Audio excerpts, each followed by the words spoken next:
Hello everyone, in this video we're going to the Nevada desert near Kidwell. We're going to fly the Cessna 170B experimental. It's the most highly modified Cessna 170 in the world.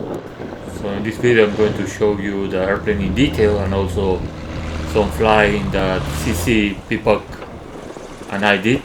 CC is the owner of Bush Air, it's advanced pilot instruction, which it is amazing. I did 4 days and I will make a full video just about that one. So we took off from Nav Arid Desert airstrip and CC took the controls to demonstrate what can this airplane do. You can see the airspeed indicator on the top left of the panel and also the tablet that shows the ground speed in knots.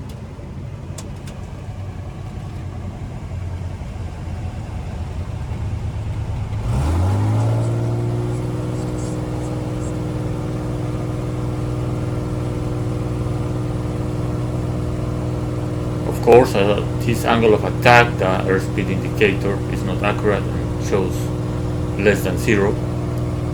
But look at the ground speed, it's really slow. This view shows you the angle of attack relatively to the horizon. You can get a very high angle of attack with this airplane.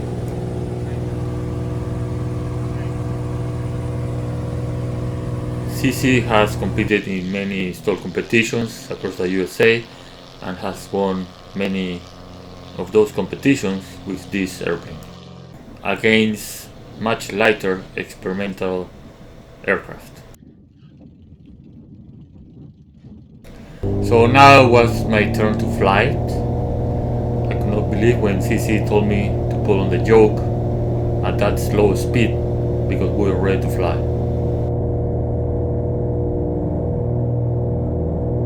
Just our normal takeoff is super short.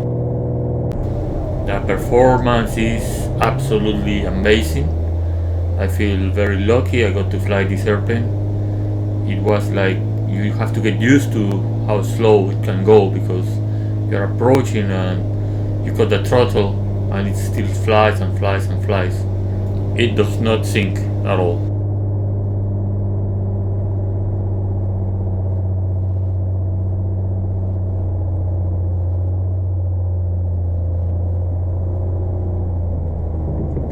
Just a normal landing is also very short. The approach speeds are very slow. Now before we go fly off airport, CC is going to show us the airplane in detail. Okay, we are in Milne, Nevada with CC and this is a 170B experimental. Has a lot of modifications, right? A lot of modifications. It's actually just the most highly modified 170 in the world that I know of. In fact, probably the most highly modified Cessna. What is this? Extension from the ailerons and for the flaps made of carbon fiber? Control surface extensions, carbon fiber extensions. Yeah. Because the airplane flies so slow that the controls are not big enough. They had to make the control surfaces bigger. Yeah. And then you have slats. We've got slats. Also carbon fiber? Carbon fiber. And they're fixed. Yeah, fixed. They move a little bit. Yeah. But they're set. That makes a huge difference. Oh yes. Yeah. So what about the VGs under the slats? So do they make a difference, you think? Well, there's 2 rows of VGs. One is directly underneath the slats, and the other one is about 6 inches behind the slats. Yeah. Oh, 2 rows. Okay. Yeah. So the slats energize the VGs behind the slats. Okay. And then the row of VGs underneath the slats are there so that if I'm doing a long cross-country flight, I take the slats off, and then. How long does it take you to remove them? Pretty much 15 minutes. Oh, that's not bad. Yeah. And then, so the VGs underneath the slats are in the same place. Yeah. That they would be on a standard wing. On a standard wing with a sportsman stall. Okay. So you have a slats, but you also have the sportsman? Yeah. Oh wow. Okay. The sportsman. Okay. We've got the 2 rows of VGs, and then we've got the slats. I mean, you put everything you can put on this wing. Yeah, You maybe. want to put something else? Yeah? What? Well, Wing X maybe. Windex maybe, yeah, that would make a big The only difference. problem, it won't get in the hangar. Yeah, so the engine, that's 10-to-1 compression. And we've got a tuned exhaust system on it. Uh-huh. Free flow tuned exhaust system on there. And the modified oil cooler system, so there's 2 oil coolers on it. So how much horsepower you think it's producing? Well over 250 horsepower on takeoff if I'm using the nitrous oxide. Okay, that's So amazing. probably close to 180 horsepower static, Uh-huh. just because of the cylinders Yeah. and the exhaust. So we've got a 86-inch propeller. Yeah, tell me about the propeller. Well, it's a Sterner propeller. It's a Sterner composite or carbon fiber prop. Yeah. 86 inches, ground adjustable. So it delivers a lot of thrust. Okay. I used to have the metal Macaulay on here, and then this propeller gives almost 100 pounds more thrust. Well, and it's also a lot lighter, no? Very responsive. So when you Yeah. when you apply power, it's there straight away. Yeah. And You have the Alaska Bush yeah, tire? we got the shock absorbers, Oh, yes. Acme Aero shock absorbers. And of course, that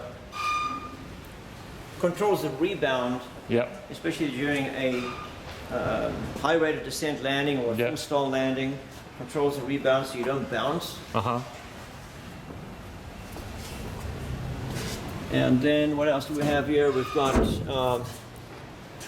VGs on the flaps. I'll put the flaps down Yeah. so you can see. Oh, wow, BG's on the flaps, okay. Yeah. That's, never seen that. Well, so what that does, obviously the flaps is a wing. Yeah. Okay, so it produces lift. Yeah. And when you get to this angle of attack, obviously you're going to have separation over the flaps. So obviously the VGs delay that separation, so you're still developing a fair amount of lift at that high angle of attack or flap angle. That's amazing. Every little thing helps. Yes. Even if it's just a little bit. Yeah. Even if it's just a drop of 1 knot in the stall speed, every little bit adds up at the end of the day. Yes. Well, that's a gurney flap.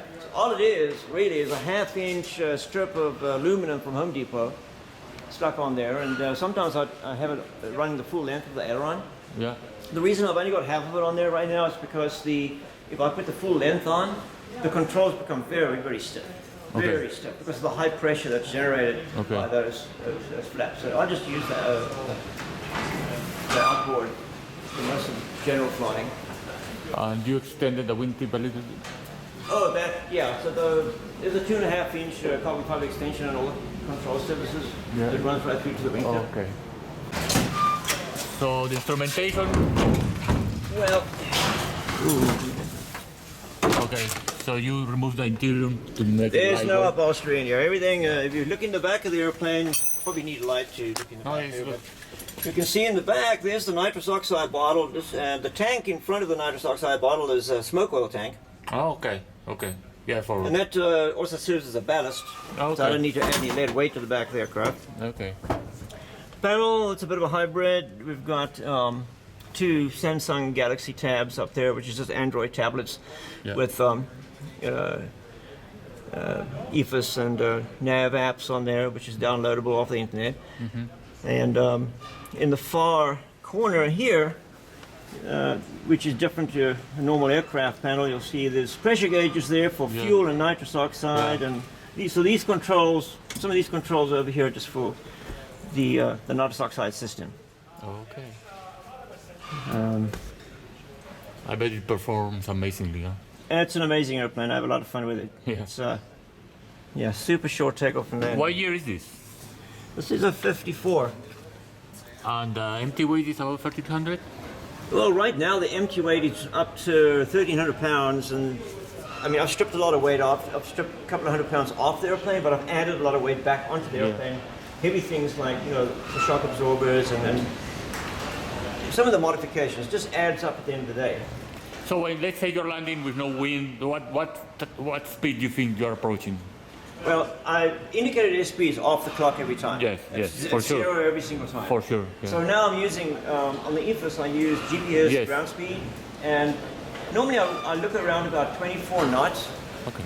That's very slow. So far it's 24 knots, but I haven't been able to really improve on that. And I'd like to. Yeah. I'd like to improve on that. I haven't had time to work on the aircraft because I'm doing training most of the time, but I would like to lower that down to about 20. Okay. If I could, because then a 20 knot wind, I mean, we won't need to roll too far. Exactly. Yes. So, that's amazing, CC. Yeah. Okay, shit. Thank you for sharing and showing me your airplane. It's amazing. we'll get to fly it. Yeah. Wow, even more amazing. Great. Thanks. Here is a closer view of the instrument panel. You can see the tablet is on with the app and the moving map and some instruments. Also shows you ground speed. Also all the switches for the nitro oxide. When I go to fly the airplane, I was surprised how good these tablets worked. It's just a $200 tablet with an app which is free, and it works really good. That's the advantage of experimental aircraft. So after doing some laps in the pattern, we went to fly off airport. CC has been giving advanced pilot training for 25 years. This landing we're going to do is one of his off-airport sites for training pilots. Really, this is a very easy to fly airplane. You can go very slow. Probably is one of the safest airplanes in the world. Absolutely no bad habits. It's impossible to spin, and it doesn't want to stall either.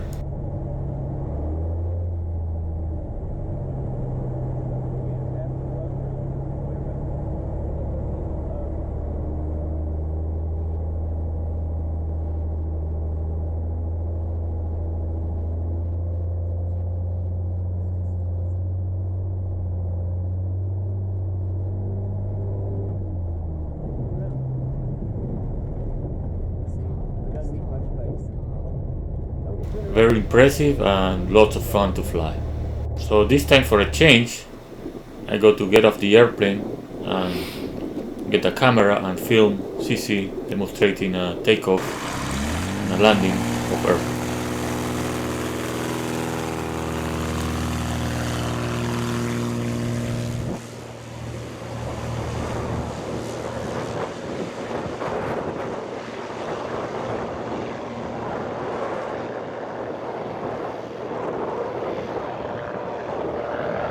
This place we landed at is at 4,000 feet elevation, and we had about 10-15 knots.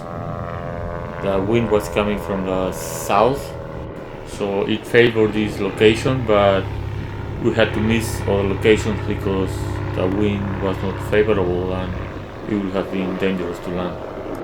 So if you go to Bush Air level 2 course, you can be able to fly this airplane, and it will be an amazing experience. You'll probably be taken off airport to show you how to land off airport in this airplane.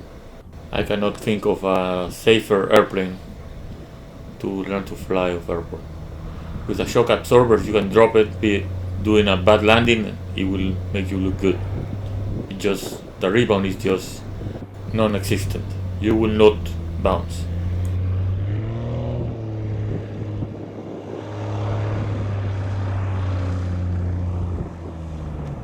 You can see how short this airplane can land, and the shock absorbers will do their work. Then we went to look for other off-airport sites, but since the wind was not favorable, we just did a low pass so I could see it. I will be bringing my own airplane to fly with CC again, and definitely want to go to these places. Thank you for watching. The next video will be about Bush Air flight training, and if you want to support Backcountry 182 YouTube channel, please join me on Patreon.